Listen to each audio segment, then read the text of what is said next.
uNkulunkulu akakulondele uphile uphushe uphumelele. Come pastor we-Challenge of Faith. Okubalulekile ofanele ukuthi qikelela ukuthi inamba uyisenza ngoba uyimember ye-channel kuphela. Kusongo-9 ka-5 ntambama uyangifonela ungathatha. Uyangifonela from Monday to Friday. Sangingazi ukuthi ngisesontweni. Ngingifonele. Sibhekela udaba lwemali eBrown. Kunomuntu obuze ngemali eBrown.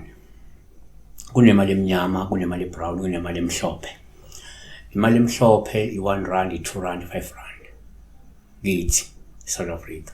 Imali eBrown u-50 cent, u-20 cent, u-10 cent imali eBrown. Sinemali emnyama, imali emnyama u-5 cent, u-2 cent, u-1 cent. Nezinye ke zimnyama lezo mali.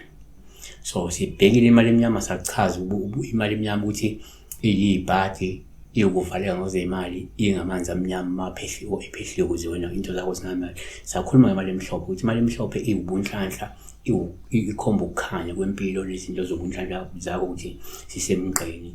Yabona sibheka imali eBrown namuhla. Imali eBrown nake singakusho ngokujwayelekile uma uphupha imali uyaba uphawu olubi uma iBrown usuke lusho ukuthi ngenzeka uyakhonjiswa lokuthi kumele usukume ulungise isimo senhlanhla ngoba ungenzeka umuntu osevaliwe ngakwezemali noma umuntu ovalwayo ngakwezemali.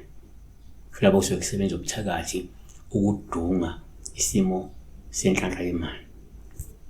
2 ngenzeka uma uphupha imali kuba uphawu olubi uma iBrown ngoba lokho kusuke kusho ukuthi ngenzeka kumele ubuke umuntu oqaphelayo noma oqikelelayo ngoba usuke uzobhekana nenkinga zezimali.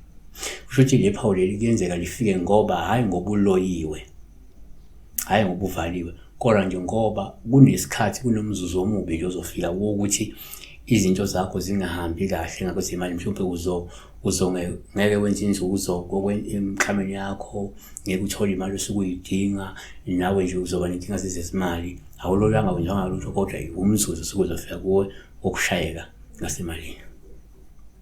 Yabo?